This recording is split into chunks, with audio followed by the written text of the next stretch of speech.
दिखाना चाह रहा हूँ। ये खत ये प्रूव करता है कि इमरान खान और पीटीआई नाअहल हैं और बदउनवानी करते हैं। भाई जब 2017 के अंदर नवाज शरीफ और पाकिस्तान मुस्लिम लीग नून की हुकूमत खत्म हुई थी तो 6.1% शरह नमू थी। तरक्की की रफ्तार 6.1% थी। खान साहब ने आते साल पहले साल 1.9% करी। इसका सेहरा जनाब असद उमर साहब के ऊपर जाता है। जिस साल इन्होंने पाकिस्तान की तारीख रकम करी और 9.1% बजट डेफिसिट किया। मिफ्ता इस्माइल साहब ने बड़ा गिला किया है कि मईशत के तो बड़े बुरे हालात हैं, लेकिन असद उमर कह रहे हैं कि मईशत अच्छी है। उन्होंने कहा रिकॉर्ड खसारा हो गया, और इस रिकॉर्ड खसारे के बावजूद वो कैसे कह रहे हैं असद उमर की मईशत की हालत अच्छी है। और मिफ्ता, अगर अभी से आपकी कांपें टांगना शुरू हो गई हैं तो इसलिए तो हम आपको आसान हल बता रहे हैं। ये आपके बस की बात नहीं है, ये ना है लोगों का, ये एक गैर फितरी इम्पोर्टेड हुकूमत के बस की बात नहीं है कि पाकिस्तान की मईशत को चलाएं। अस्सलाम वालेकुम नाज़रीन, एक्सपर्ट में आपके साथ नबीला सिंधु। पैनल का तारुफ करवा दूं। पैनल में शामिल होंगे अयाज खान साहब, आमिर इलियास राना साहब, ब्रिगेडियर रिटायर्ड हारिस नवाज साहब, मोहम्मद इलियास साहब और फैसल हुसैन साहब। सबसे पहले आज प्रोग्राम में बात करेंगे मईशत की। तो नून लीग और पीटीआई के दरमियान एक दूसरे पर शदीद तनकीद का सिलसिला तो जारी है। इमरान खान ने अपनी हुकूमत के खिलाफ अमरीकी साजिश का खत लहराया था, लेकिन आज नून लीग ने मुल्क की मईशत के खिलाफ साजिश का खत मीडिया के सामने पेश कर दिया। वफाकी वज़ीर ख़जाना मिफ्ता इस्माइल ने पीटीआई की 4 साला कारकर्दगी रिपोर्ट जारी कर दी और दावा किया है कि साबिक हुकूमत मईशत की तबाही के लिए बारूदी सुरंग नहीं बल्कि एटम बम लगा कर गई है। पेट्रोलियम मसनूआत पर सब्सिडी का खर्चा बर्दाश्त नहीं कर सकते, अवाम 4 माह की मोहलत दें, मईशत में बेहतरी दिखाएंगे। इससे पहले वफाकी काबीना का पहला इजलास हुआ जिसमें वज़ीर आज़म शहबाज शरीफ ने खतरनाक मुआशी इशारियों पर तशवीश का इजहार किया, गुर्बत, महंगाई और बेरोजगारी के खिलाफ ऐलान जंग किया और वज़रा पर जोर दिया कि चैलेंजेस से निमटने के लिए दिन रात मेहनत करना होगी।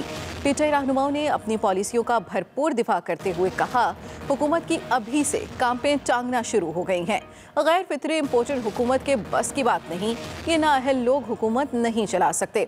इसी मुनासबत से हमारा एक्सपर्ट्स के लिए सवाल कि मुस्लिम लीग नून का पीटीआई पर मईशत के लिए एटम बम लगाने का इल्ज़ाम, क्या मौजूदा हुकूमत हालात संभाल सकेगी? आमिर साहब क्या कहेंगे?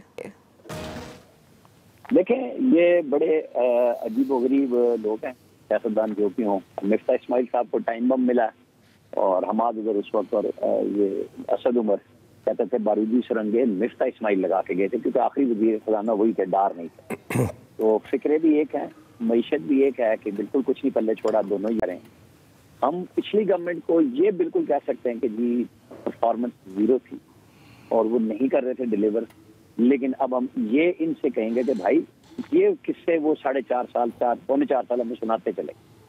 हमें अब आप बताएं कि आप क्या लोगों को डिलीवरी चाहिए, या फिर आप कहें कि जी हम ठीक है इलेक्शन में जा रहे हैं, इंतखाबी बात कराएं, आप फौरी तौर पर इलेक्शन करें। आपने मईशत ठीक करनी है तो फिर ठीक है, IMF आज जा रहे हैं, मिफ्ता इस्माइल उनका 1 टाइम निकाल दिया गया है, नाम भी ECL से कि जाएंगे, मुज़ाकरात करके आएंगे। जैसे हम कल भी कह रहे थे कि इनको या तो पैसे लाने हो तभी ये कुछ स्टे कर सकते हैं, क्योंकि पैसे पाकिस्तान में नहीं, ना ये सब्सिडी सस्टेन कर सकती है जो पेट्रोल और डीजल पे दी गई है, क्योंकि या ये हमें पास होगी। अगर हमें पास होगी तो ज़ाहिर है आवाम सब हम चीखें निकालेंगे कि भाई पिछले भी यही कर रहे थे, आप भी यही कर रहे थे। तो ये इनके लिए टाइम बम बिल्कुल लगा हुआ है, इनको समझना भी चाहिए, इन्हें समझाना भी चाहिए और बड़ी खुल के बात करनी चाहिए। जैसे उसने कहा था शहबाज शरीफ ने, वज़ीर आज़म ने, कि जी हम आपसे कुछ नहीं छुपाएंगे। तो बिल्कुल आप इस तरह बताएं कि लोगों को समझ आए, क्योंकि ये जो टाइम बम है और बारूदी सुरंगें हैं, ये सब एक जैसी हैं। ये हर मईशत में और हर दौरे हुकूमत में हमें सुनने को मिली है। आपके पास टाइम कम है, आपका मैंडेट नहीं था, लेकिन आप अदम एतमाद अपने शौक से लाए कि जी वो गवर्नमेंट काम नहीं कर रही थी, परफॉर्मेंस ठीक थी, इशूज थे। तो बस ठीक है, फिर आप हमें जवाब दें, हम तो इंतजार करेंगे कि आप कितनी जल्दी अपनी परफॉर्मेंस में लोगों को मुतमईन करते हैं। यही बड़ा सवाल है और यही आपका चाहिए। ठीक है अयाज साहब, वही बातें कि इस तरह की बातें पिछली हुकूमत भी करती है, ये आए हैं ये भी इसी किस्म की बातें कर रहे हैं, इसके बाद भी अगर काबीना बदलती है, चेहरे बदलते हैं, हुकूमत बदलती है, तो यही बातें हमें देखने को मिलेंगी। आपको क्या लग रहा है इस वक्त जो मौजूदा हुकूमत है, क्या ये हालात संभाल सकेगी? एक तो आपको शायद याद होगा कि मैंने कहा था कि ये जो हालात हैं इस मुल्क के, मईशत के जो हालात हैं, कुछ बैद नहीं है कि कल इसी प्लेटफॉर्म पे हम यहीं बैठ के ये कह रहे होंगे यार वो PTI वाले अच्छे थे, वो फलां काम तो ठीक कर रहे थे, इन्होंने तो उसका भी बड़ा कर दिया। ये अलमिया है तारीख़ का जो हमेशा से हम देखते आए हैं, सुनते आए हैं। बहरहाल आमिर ने बहुत ज़्यादती की है इस गवर्नमेंट के साथ, इस तरह नहीं करना चाहिए इन्हें। देखें, ब्रिगेडियर साहब ने पिछली हुकूमत को टाइम दे दिया था पिछले साल जून तक, वो नहीं कर सके, उनकी बदकिस्मती। अब इन्होंने 4 महीने मांगे हैं मिफ्ता इस्माइल ने, तो मैं तो अगस्त तक इन्हें टाइम देने के लिए तैयार हूँ। चूँकि मैं इतना जालिम नहीं हूँ जितने आमिर इलियास राना साहब जालिम हैं कि वो कह रहे हैं नहीं आज से ही आप परफॉर्म करें और दिखाएं, बुरी बात है। अगस्त तक टाइम दे दिया। इस दौरान ज़ाहिर अब अगले 15 में पेट्रोल तो महंगा होना ही होना है, क्योंकि ये तो अफोर्ड नहीं होगा। वो जो अनाउंस करके गए थे, ज़ाहिर है प्रेशर इतना आ गया था। लेकिन बात वहीं पे फिर जाके रुकती है कि ये भी तनकीद क्या कर रहे होते थे कि ये गवर्नमेंट का काम है लोगों को रिलीफ देना। गवर्नमेंट रिलीफ कैसे देती है ये उसका सिरदर्दी है, ये मेरा दर्द सर नहीं है कि रिलीफ किस तरह मिलना है मुझे। गवर्नमेंट्स है ना हमारे ऊपर बैठी हुई हैं, ज़ाहिर है इस मुल्क का इंतज़ाम और इंतज़ाम चला रही हैं, तो उनको रिलीफ देना है, चाहे वो 3 महीने के लिए, 6 महीने के लिए पेट्रोल की कीमतें फ्रीज़ करके दें, बिजली की कीमतें कम करके दें, जैसे मर्जी दें। आम आदमी को रिलीफ चाहिए, क्योंकि अगर आपने इस पंगे में हाथ डाल लिया है, एक तबाह हाल मईशत, वो कारखाना कोई नहीं ख़रीदता जिसके हालात बिल्कुल बर्बाद हुए हों। कहाँ पे सरमायाकार वहाँ पे सरमायाकारी करेगा, सवाल ही नहीं पैदा होता। वो अपने पैसे लगाएगा किसी ऐसी फैक्ट्री पे जो बिल्कुल तबाह हाल हो। तो आपने वो ऐसी फैक्ट्री ले ली, ख़रीद ली, जिसको आपको पता था कि ये इसमें तो कुछ भी चीज़ सीधी नहीं है, नए सिरे से इसको ठीक करना पड़ेगा और चलाना पड़ेगा। तो जब आपने वो ले ली फैक्ट्री, जिम्मेदारी उसकी ले ली, तो अब हम जो मज़दूर लोग हैं इस फैक्ट्री में रहने वाले और काम करने वाले, अब हमारी जिम्मेदारी आप पे है। अब हमने ज़ाहिर है आपसे ही ये रिक्वेस्ट करनी है कि भाई खुदा के लिए हमारे लिए भी कुछ करो, क्योंकि आपको बहुत दर्द था हमारा। आप बात ये करते थे, आपकी जो सारी लीडरशिप है वो यही कहती थी कि जी आम आदमी की ज़िंदगी बर्बाद कर दी इस हुकूमत ने, ये कहाँ से लोग अफोर्ड करेंगे। लेकिन बात कैरेक्टर बदले, डायलॉग्स नहीं बदले। वो भी इसी तरह की बातें करते थे कि जी हम तो काम ठीक कर रहे हैं, लेकिन मजबूरी है, इंटरनेशनल लेवल पे महंगाई भी बढ़ी है, हर जगह मसाइल हुए हैं, इसलिए आप थोड़ा वक्त दें, चीज़ें ठीक हो जाएंगी। अब ये भी वही बात करेंगे, लेकिन स्टिल मैं इतना जालिम नहीं हो सकता नबीला, मैं इनको अगस्त तक टाइम दे रहा हूँ। चलें ठीक है, अगस्त तक देखते हैं कि क्या सूरत हाल होगी। फैसल साहब आप क्या कहेंगे, आप भी इस हुकूमत को वक्त देंगे? लगता है आपको कि ये हुकूमत मौजूदा मुद्दत में अपने जो इस वक्त मईशत के हालात हैं पाकिस्तान के, उनको संभाल पाएगी? यार साहब की बात सुनी है, उन्होंने अगस्त का टाइम दिया है। आमिर साहब की बात नहीं सुन पाया, उन्होंने जज्बाती बात की होगी, टाइम नहीं, उन्होंने टाइम नहीं दिया बिल्कुल फैसल, उन्होंने बिल्कुल टाइम नहीं दिया इन्हें। तो बोलो इतना अच्छा काम तो कर रही है, पहले दिन से इनको टाइम देने की जरूरत। आमिर साहब ने यकीनन इसी तरह की कोई बात नहीं, उन्होंने तनकीद किया है, खुल के तनकीद किया उन्होंने इन पे। अच्छा देखिए, इशू क्या है, इस हुकूमत को पूरे 1.5 साल मिलने चाहिए, जितनी भी मुद्दत हो किसी भी हुकूमत को, जो उसकी ड्यूरेशन हो उसकी पूरी मिलना चाहिए। ये लोग खुद आके जो है ना ये भड़के मारते हैं कि हमें 100 दिन दे दो, हमें 3 महीने दे दो, कि हम 100 दिन में इंकलाब ले आएंगे। कोई इनसे नहीं, इमरान खान से किसी ने नहीं कहा था कि आप 100 दिन के अंदर जो इंकलाब लेके आओ। इमरान खान साहब ने खुद ये बात कही थी कि हम 100 दिन के अंदर इंकलाब ले आएंगे, हम 100 दिन के अंदर करप्शन ख़त्म कर देंगे, हम 100 दिन के अंदर मईशत को खड़ा कर देंगे। फिर वो 100 दिन जो है वो 90 दिन बने, वो 90 दिन फिर वो 6 महीने बने। उसके बाद वो खुद भी जो है वो मुद्दत देना भूल गए। 4 साल, पौने 4 साल हो गए, कुछ भी नहीं हुआ। जो सूरत हाल थी वो मज़ीद अबतरी हुई है। असल में इशू क्या है, इदारे हमारे मुल्क में नहीं बन रहे, ऑर्गेनाइजेशन जो है ना, स्ट्रक्चर किसी भी इदारे का नहीं बनाया जा रहा। जब तक आप इदारों को स्ट्रॉन्ग नहीं करेंगे सूरत हाल बेहतर नहीं होगी। अच्छा, फिर विजन नहीं है, एक जो मास्टर प्लान होता है, कोई भी हुकूमत जो है वो मास्टर प्लान नहीं बना रही, कोई सियासी जमात के पास मास्टर प्लान नहीं है।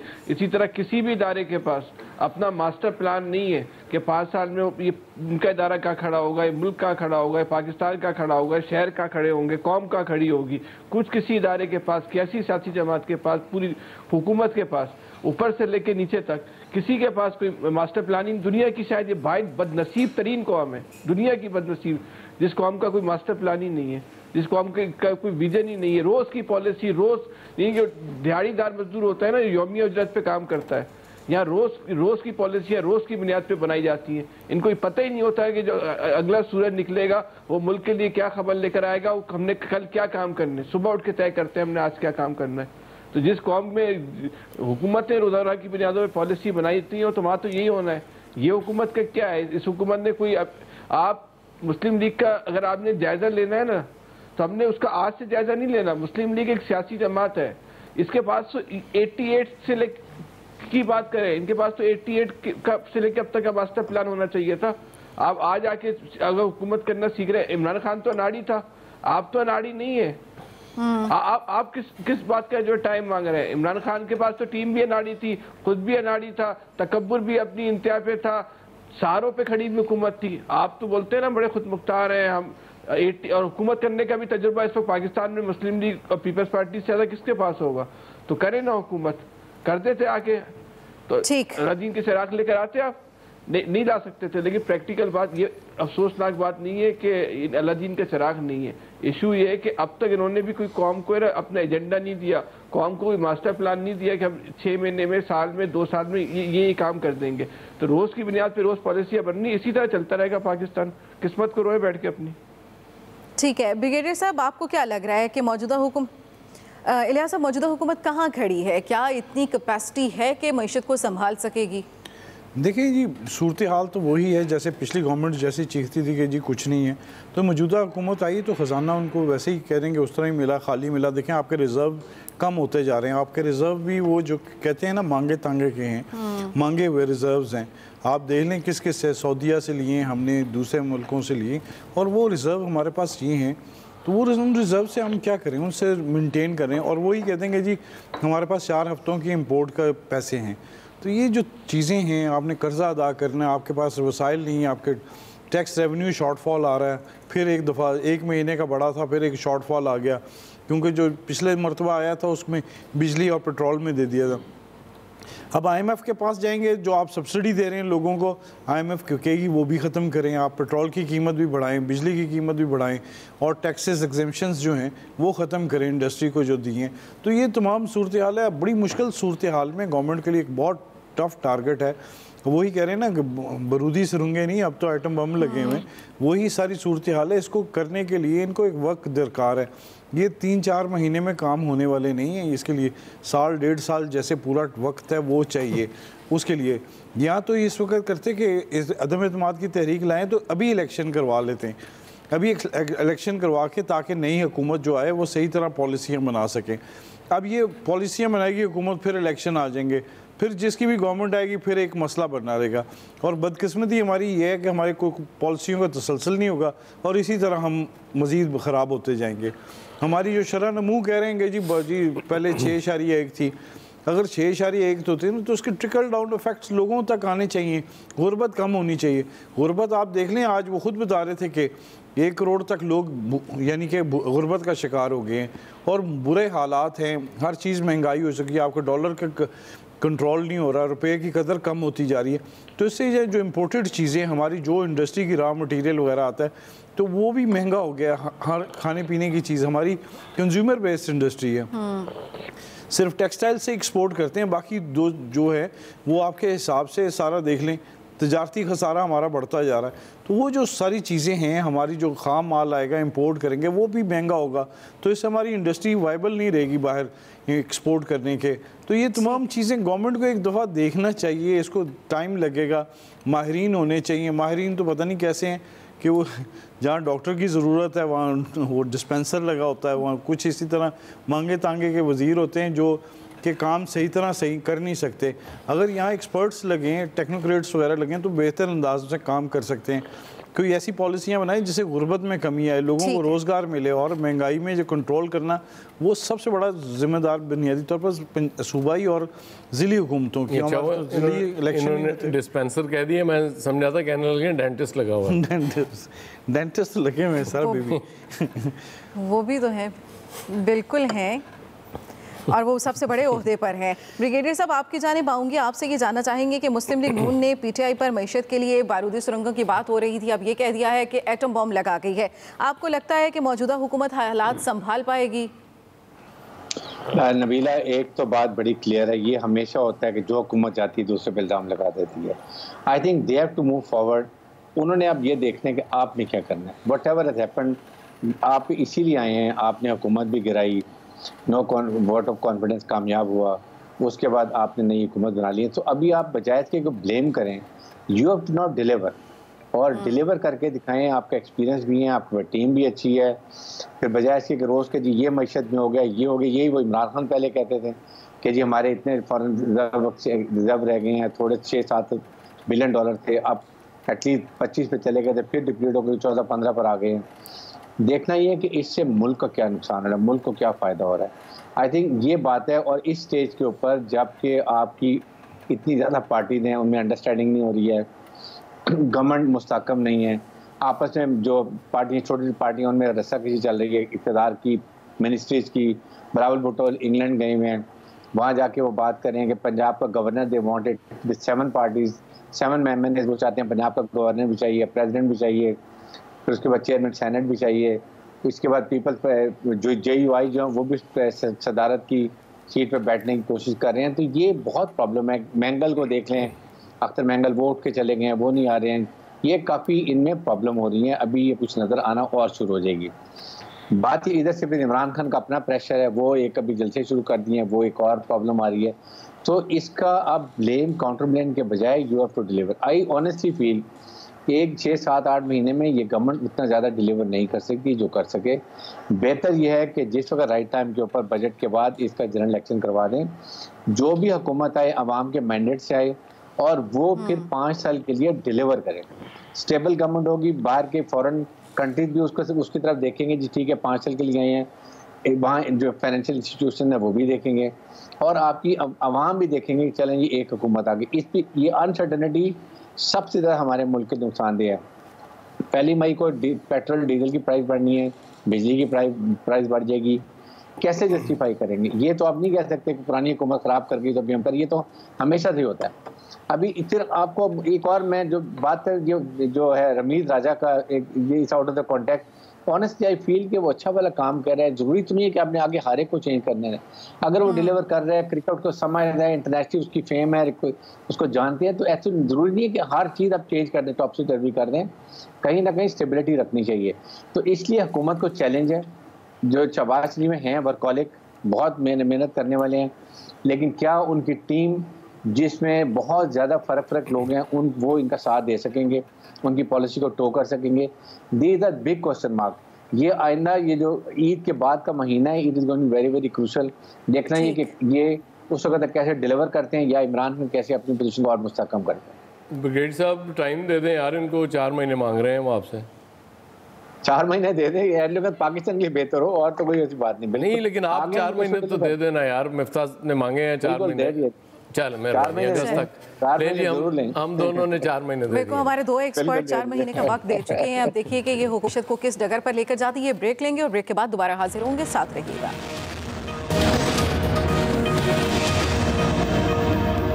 तो ये नहीं हो सकता कि आप कहें फॉरेन फंडिंग का जिनको शौक है वो जाए वफाकी हुकूमत बनाए, रेफरेंस करें, जरूरत भेजें सुप्रीम कोर्ट में 15 दिन के अंदर।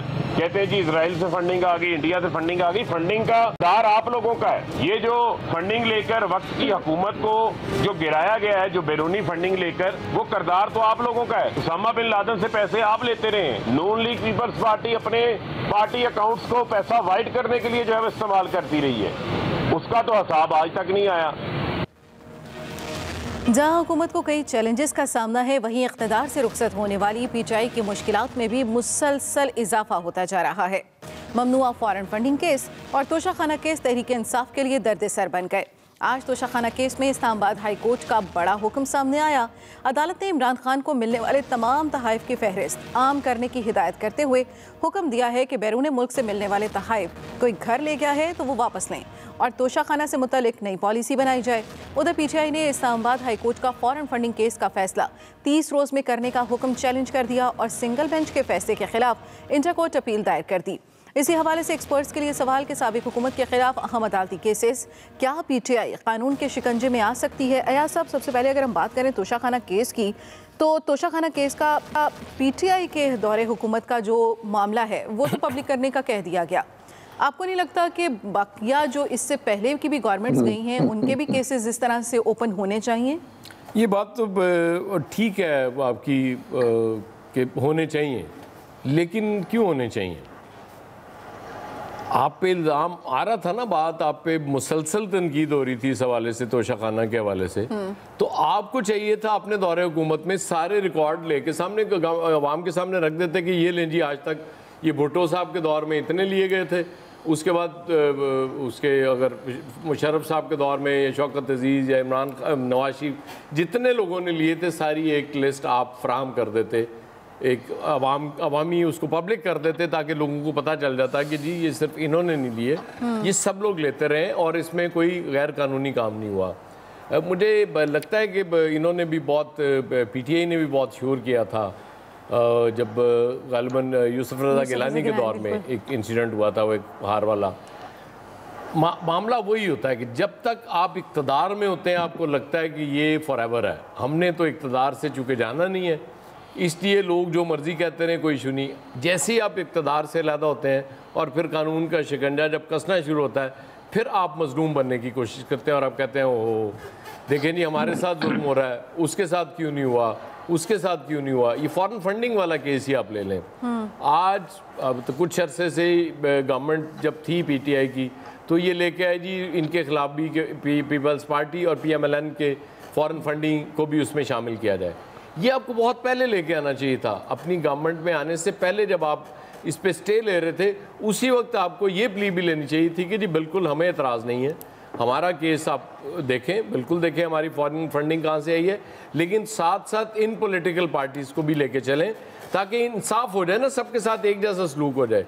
आप सिर्फ हमारे साथ करेंगे तो फिर नाइंसाफ़ी हो जाएगी शायद, लेकिन देर इसलिए हो जाती है कि इक़्तिदार में हमें नहीं लगता कि हमने इक़्तिदार से जाना और कोई और हमारी जगह आएगा।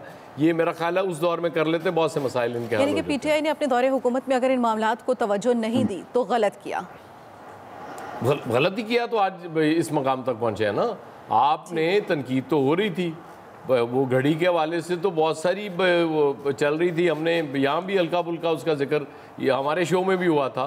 तो उस वक्त मैं कह रहा हूँ कि आप सबके लेके आ जाते कि जी रिकॉर्ड ये पब्लिक है, आज तक इतने तहफ़ आए हैं, इतने लोगों ने लिए। लेकिन ये एक प्ली ज़ाहिर नवाज शरीफ साहब के दौर में भी ली गई थी कि जी अगर इस तरह पब्लिक करें तो कुछ रिलेशनशिप पे फ़र्क पड़ता है, नुकसान होता है, आपके ऐसे ताल्लुकात होते हैं कुछ मुल्कों से जो आपको कुछ तोहफा दे देते हैं। तो मेरा ख्याल है उसी वक्त पब्लिक कर देते हैं। ये हुक्मनामा नवाज शरीफ के दौर में निकला था, यार साहब ये हुक्मनामा नवाज शरीफ के दौर में निकला था। जी मैं उसी की बात कर रहा हूँ, मैं उसी की बात जी उसी की बात। ठीक है आमिर साहब, इमरान खान ने तो फॉलो किया उसको। आमिर साहब आवाज़ आ रही है आपको? जी मुझे आ रही है। आमिर साहब आपसे ये जानना चाहेंगे कि तोशाखाना के जो रिकॉर्ड है वो पब्लिक करने की बात की जा रही है, तो क्या वो सिर्फ साबिक़ा दौरे हुकूमत की करनी चाहिए या इससे पहले भी जितनी तमाम दौरे हुकूमत गुजरे हैं, जिस पार्टी के भी गुजरे हैं, वो भी मंजर आम पर आने चाहिए? देखें बात है कि अब तो हाई कोर्ट ने कहा है ना सबका करके बात खत्म हो गई। अब दो चीजें हैं, जिसने तोहफे लिए किसी की खबर आई कि उसने तोहफा आगे बेचा है कि नहीं, और मैं जो अयाज साहब बात कर रहे थे, मैंने कही थी बात पे, घड़ी बेची और दुबई जाके बेची और उस तक पहुंच गई है। मैंने सिर्फ मोहम्मद बिन सलमान का नाम नहीं लिया था कि उस तक भी पहुंच गई है जिसने दी थी। क्योंकि ये आमिर साहब पहली दौरे हुकूमतों में भी इस तरह की बातें सामने आ रही थी। अभी आपने अगर सुना हो, अयाज साहब ने कहा यूसुफ रज़ा गिलानी केस को भी लेकर आए, बात डिफरेंट कर रहे हैं, आप कह रहे किसी ने बेची नहीं है, ले ली, अच्छी लग रही तो वो और बात है, वरना नहीं ये बात नहीं है। मैं तो अपनी तस्दीक के लिए बैठी हुई हूँ यहाँ पे, मैं आपकी बात सुनने के लिए बैठी हुई हूँ। फिर मेरी बात सुन। जी जी जी जी बोले बोले। हमेशा से ताइफ मिले हैं, हर हुक्मरान को मिले हैं, लेकिन बेचे किसी ने नहीं। मसला वहीं से शुरू हुआ जब इमरान खान साहब ने तोहफे बेच दिए और मानते भी नहीं थे। सीक्रेट एक्ट तो आ गया, ये कोई छुपी हुई बात नहीं है। असम्बलियों में जवाब आए कि ये ताल्लुकात खराब हो सकते हैं। यहाँ तक भी बात ठीक थी कि अगर गिफ्ट आया, लेकिन जब आप बेचते हैं और जिसने आपको तोहफा दिया खरीद भी उसी ने लिया कि मैंने अच्छा फलां को तोहफा दिया, तो वो बेच गया मार्केट में। सुबह वो हुई थी, सुबह ये नहीं थी कि जी वो नाराज हो जाएंगे देने वाले अगर उनके नाम आए, ना वो नमूदो नुमाइश के। सबको पता है कि इस तरह के गिफ्ट, इवन जनरल मुशर्रफ को देखे ना, उस वक्त अमेरिकन सदर ने गन गिफ्ट की थी, तो छुपी नहीं थी, आ गई। लेकिन जनरल मुशर्रफ का ये नाम नहीं आया कि वो बेच के चले। सबसे बड़ी बदनामी और सुबकी की बाइस ये हुआ है बेच के चले। अभी जो जैसे गैर मुल्की फंडिंग की बात हो रही है, तो 2014 में कोई नून लीग नहीं गई थी, इमरान खान के अपने साथी अकबर एस बाबर जो पीटीआई बनाने वालों में से थे, वो गए थे कि जी मुझे शक है कि पैसे खा गए और इन्होंने चोरी की है, क्योंकि मैं तो साथ था। अब वो चीजें खुल रही हैं तो छोटे बच्चों को मुझे पकड़ रहे हो उससे भी पकड़ो, तो भाई सब पकड़े गए हैं, सबका हिसाब होगा। लेकिन आप ये कैसे कहते हैं कि 7 साल से आपने एक काम रुकवाए रखा है, अब आपका काम ना करे। अब ये हाईकोर्ट में ठीक है, आज असद उमर गए हैं, एक ये कि जी आपने रिमार्क्स दे दिए जो हमने नहीं भी कहे थे और 30 दिन की डायरेक्शन दी। अब जो बेंच बना है जस्टिस अतर मिनल्ला के साथ 2 रुकनी बेंच है, तो अतर मिनल्ला तो फैसल वावड़ा केस में पहले ही इलेक्शन कमीशन को डायरेक्शन दे चुके हैं, लिहाजा ये हाई कोर्ट की नजीर मौजूद भी है जिसे फाइनल वर्डिक्ट की सूरत हासिल हो चुकी है, तो उसको भी पीटीआई ने चैलेंज नहीं किया था। तो उस वक्त सबको पता था कि चोरी अपने अंदर से है, कि फैसल वावड़ा झूठ बोल रहे हैं, गलत बयानी कर रहे हैं कि इनकी अमेरिकन शरीयत थी और इन्होंने छुपाई, तो वो फंस गए।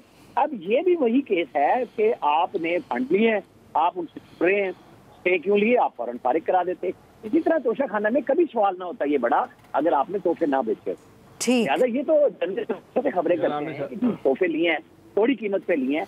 असल इज्जत और बेइज्जती का मकाम वो है कि एक हुक्मरान आपको गिफ्ट करता है और हमारा हुक्मरान जाके उसे मार्केट में बेचता है, ठीक तो पता भी उसे चल जाता है। ठीक है फैसल साहब। आमिर साहब कुछ खुदा का खौफ करें यार, ये आमिर साहब जो बात कर रहे हैं ना, अल्लाह माफ करे, कौन सी मंतक है भाई। जुर्म ये नहीं है कि आपने आगे जाके बेच दिए, जुर्म ये है कि आप वहां से लेकर आए कम पैसों पे। इशू क्या है, इमरान खान क्योंकि दीगर मामलात में नाड़ी निकले, इस मामले में भी नाड़ी निकले, उनको ये बेचना नहीं आया, उनको ये फर्क अपने पेशरों से सीख लेना चाहिए था। इसका तरीकेकार ये होता है, वहां से आपने सस्ते दाम में तोहफा लिया, अपनी किसी एटीएम मशीन को या फाइनेंसर को, किसी ठेकेदार को बुलाया, उसको बोला आज से तुम्हारी घड़ी हुई, ला कैश पैसे में इतने दे दे। नहीं फैसल जिसका नाम आ रहा है ना बेचने वालों में, वो गालिबन मुशीर हो गए हैं दूसरी तरफ। अब वो दूसरी तरफ मुशीर हो गए। तो जुर्म ये नहीं है, आमिर साहब इतनी गैर मंतकी इस वक्त बात कर रहे हैं कि मतलब कुछ कम समझ की बात। जुर्म असल ये है कि वहां से आपने कम पैसों पे निकाला है। बेचना तो एक इखलाकी और गैर इखलाकी का एक इशू हो सकता है, आपके कंगले का नाड़ी का इशू हो सकता है कि आप कितने हल्के निकले हो, आप आगे जाके बेच रहे हैं। जुर्म ये है निकाला। असल में इन सारे सियासतदानों के लिए पूरा मुल्क ही तोशा खाना है, ये तो पूरे मुल्क को इसी तरह लूटते खाते रहे। तो ये अगर ये कानून किसने बनाया था, आप जुर्म को अगर आपने पकड़ना है ना, तो जुर्म वहां से पकड़ना शुरू करें जहां पे ये कानून बना था कि आप 20% दे के जो है वो ले सकते हैं। अच्छा मजे की बात क्या है कि 100 रुपए की चीज है, उसके पैसों का तयन भी वहां बैठा हुआ कोई आदमी कर रहा है, उस तयन करदा रकम का आपने 20% लेके जो है वो लेना है। तो इशू इसको दोनों चीजों को मिलाना नहीं चाहिए कि आप बेचना जुर्म है, वहां से लाना जुर्म नहीं है। बेचना तो इखलाकी और गैर इखलाकी मेयार पे आप उसको परख सकते हैं। जुर्म जो है तोशा खाने से, या जो जब पाकिस्तान की इज्जत का जनाजा निकल रहा है वो तोशा खाने से सामान लाने के ऊपर है कि वहां से आपने कम पैसे ला के अपने घर में लिया है, उसके बाद तो आपकी मर्जी है, उसको आप बेच रहे हैं, घर पे दे रहे हैं, किसी को हत्या कर रहे हैं सड़क, तो आपका इशू है। ठीक है ब्रिगेडियर साहब, आपको लगता है कि तोशा खाना केस में पीटीआई कानून के शिकंजे में आ सकती है? नबीला देखें, एक मैं तो इसको बड़ा अनफेयर ये समझता हूँ कि अगर तो कानून है कि 15% देना है या 50% देना है, आई थिंक पहले 15% था, इमरान खान के वक्त में शायद 50% हो गया है, I am not very sure, जो 2021 में हुआ था, बिल्कुल हो गया है। अगर हो गया तो उन्होंने अगर पेमेंट की है तो एक तो ये लीगल काम है, rest is all morals. Imran Khan के स्टैचर को देखते हुए लोग इसलिए कह रहे हैं कि ये नहीं बेचना चाहिए था उनको चाहिए, लेकिन उन्होंने अपनी मंतक लगाई कि मैंने पूरी सड़क बनवाई है, मैंने वो फेंसिंग करवाई है, ये करवाई है, वो करवाई है, बिकॉज ये भी तुमको क्रेडिट देना चाहिए कि ना उन्होंने कैंप ऑफिस बनाया, ना अपने घर को उन्होंने कैंप ऑफिस बनाया, ना कोई सड़क सरकारी तौर पे बनवाई।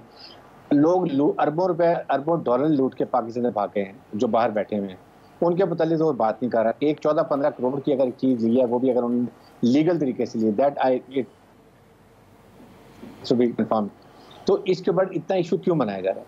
और फिर सुप्रीम, और आप देखें ना हाई कोर्ट को, वो ये क्यों कह रहे हैं कि जी इनके लिए, या तो कहें ना कि ठीक है जी एटलीस्ट चलें दो, ये जो पिछले वक्त रहे हैं, एक पीपल्स पार्टी का, पीएमएलएन का, दोनों वक्त के भी कहें, उनके भी कहें, लाइन जी लें, पता चले ना किसने BMW ली, किसने मर्सिडीज ली, किसने क्या किया, सारों को आ जाए।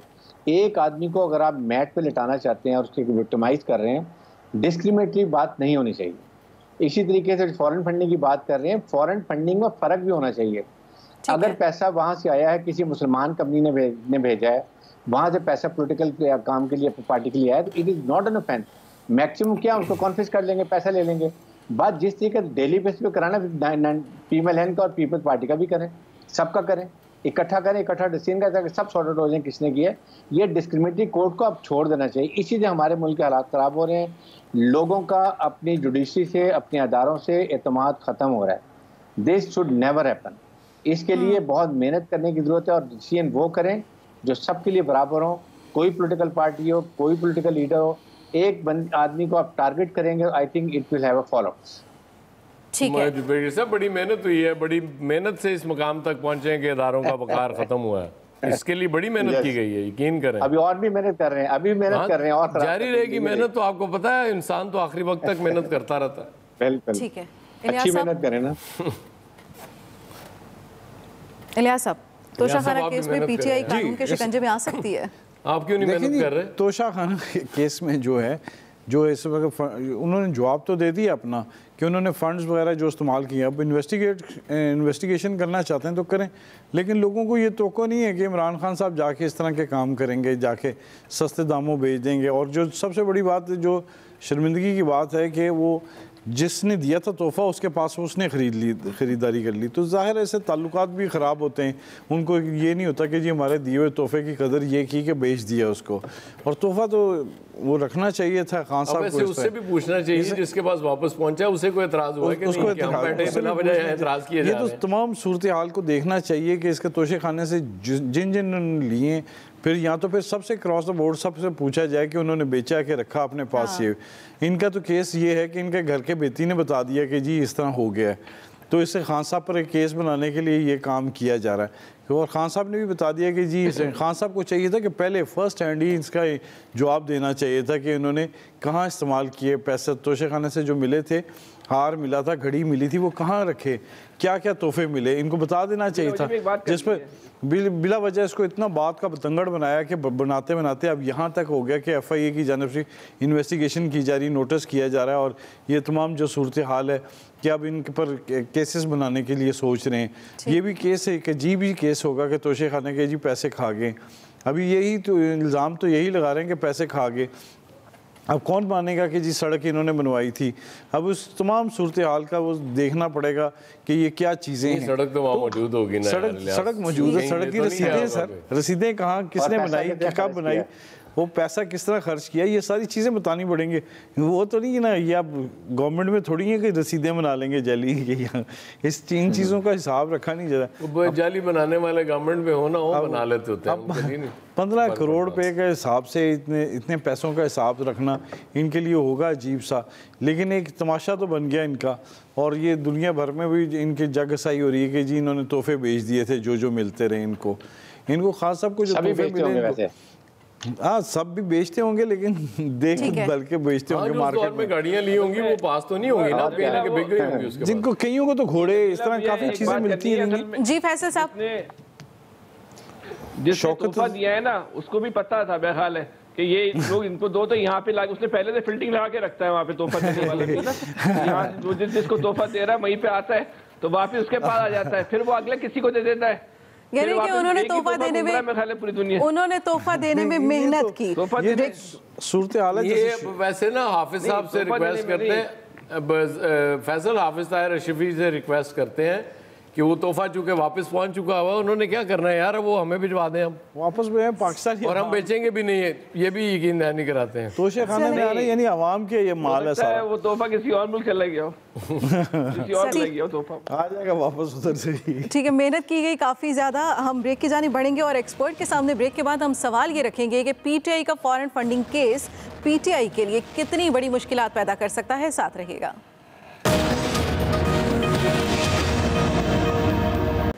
वेलकम बैक नाज़रीन। हमने ब्रेक पे जाने से पहले एक्सपर्ट के सामने सवाल ये रखा था कि foreign funding case Pakistan Tehreek Insaf के लिए कितनी बड़ी मुश्किलात पैदा कर सकता है। इस केस के बारे में अगर बात की जाए तो 2014 से ये केस जो है वो ज़ेर समाअत था, लेकिन गुज़श्ता दिनों इस्लामाबाद हाई कोर्ट की जानिब से ये हुक्म सादिर किया गया था कि 30 दिन के अंदर अंदर इस केस का फैसला किया जाए। आज पाकिस्तान तहरीक इंसाफ की जानिब से एक इंट्रा कोर्ट अपील दायर की गई है और एक्सपर्ट्स के सामने ये भी सवाल रखूंगी कि PTI इस केस से इतना खौफजदा क्यों है, जबकि दावे ये भी किए जाते हैं कि इस केस से कुछ नहीं निकलेगा। ब्रिगेडियर साहब क्या कहेंगे? नबीला, इसमें दो तीन चीज़ें हैं। नंबर वन, वो इसलिए उनको है कि ये डिस्क्रिमिनेटरी ऑर्डर्स हैं कि अगर आप तीनों पार्टियों के आप एक महीने में कर लेना फिर सबका हो जाएगा, ठीक है।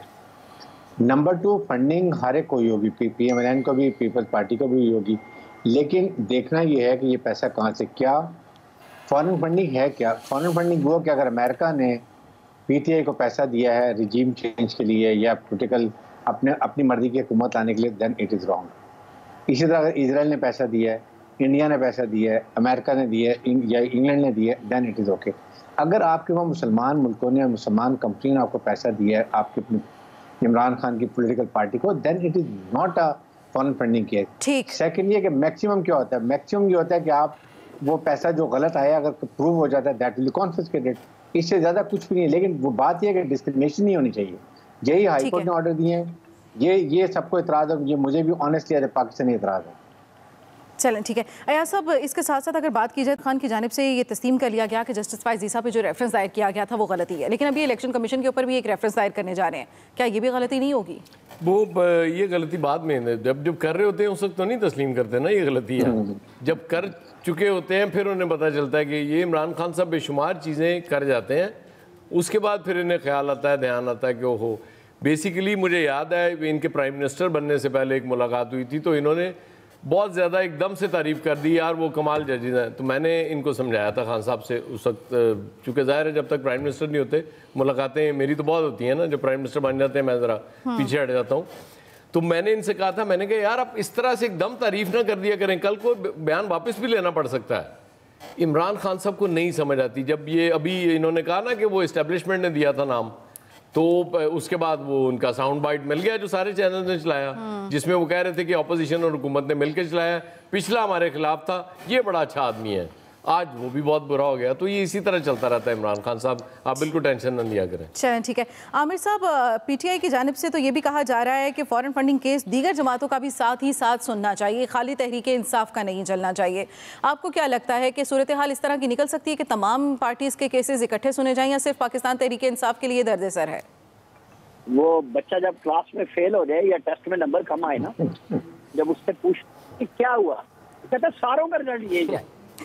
अब PTI का मसला ये है कि हम तो फंस गए हैं, सारों को बताओ हिसाब, हम तो डूबे हैं सर, हम तुमको भी ले डूबेंगे। तो जो भी डूबा है जी, जिसने ममनुआ फंडिंग ली है, पाकिस्तान कानून सबके लिए जैसे होने चाहिए, लेकिन ये जो जिद है ना कि मेरा अब हो रहा है तुम 3 साल में डालो, भाई आपने 8वां साल लगा लिया, लोगों के खिलाफ आपने 2 साल पहले दरखास्तें दी हैं, तो जरा सब्र करें ना। आपकी उनकी रिपोर्ट्स आने में टाइम लगेगा, आपकी रिपोर्ट्स आई हैं स्टेट बैंक से, आपकी रिपोर्ट्स कहीं और से नहीं आई, आपके घर के बेदी ने दी हैं, आपने दूसरी पार्टी के खिलाफ दरखास्त दिया, फर्क बड़ा है। आपको साबित होने दें, आपके वजीर बोल रहे हैं, आज वो फवाद चौधरी साहब कहीं और बोल रहे हैं कि वो तो साजिश नहीं कर सकते, लेकिन वो जो बात करते हैं इमरान खान साहब की किसी बात को कंट्राडिक्ट कभी किसी दूसरे ने नहीं किया, इमरान खान ने किया। आप देख लें, 4.25 साल उन्होंने जितनी बातें की हैं उन्हीं का बयान लोगों ने लाके दिखा दिया। ठीक है फैसल साहब। भी जी फैसल साहब, देखिए फॉरेन फंडिंग तो सारी सियासी पार्टियां लेती हैं। अभी ममनुआ और गैर ममनुआ की तो एक नई इस्तिलाह सामने आ गई।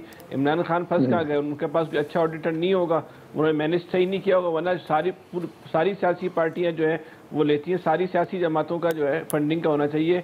इस foreign funding, local funding, election funding, इन सियासी जमातों के पास इतनी दौलत है, 3 पीपल्स पार्टी, मुस्लिम लीग और तहरीक इंसाफ, शायद पाकिस्तान के पास कम हो, इन 3 जमातों के पास ज़्यादा होगी। ठीक है इलियास साहब, ये जी फॉरेन फंडिंग के बारे में तो आप कर रहे हैं, इनको ये पहले करना चाहिए था, देखना चाहिए था कि कौन सी गवर्नमेंट किस वक्त पर किसने गिराई थी, कहाँ से फंडिंग आई थी, ये चीज़ें बड़ी पहले होनी चाहिए थी। ऑडिट होते हैं, ये इलेक्शन कमीशन को चाहिए था पहले करने के लिए। अब शिकायत आई है तो जाहिर हो रहा है तो तमाम जमातों का होना चाहिए, जिसमें देखना चाहिए कि इसको किधर से फंडिंग आई है। ये इनके पास रिकॉर्ड हर साल जमा करवाने होते हैं सियासी जमातों ने, और रिकॉर्ड होते हैं और उसमें पता चलता है। स्टेट बैंक से तमाम आसानी से मिल जाती है इन्फॉर्मेशन कि किसको कहाँ से फंडिंग आई है, किसने की है। अब ज़ाहिर मुस्लिम लीग नून कह रही है कि हम PTI के करेंगे, जो इन कंपनियों ने फंड दिया वो देखेंगे सबको हम। ठीक है, आज के से इतना ही। आपके फीडबैक का रहेगा इंतजार, दीजिए इजाज़त, अल्लाह के बाद।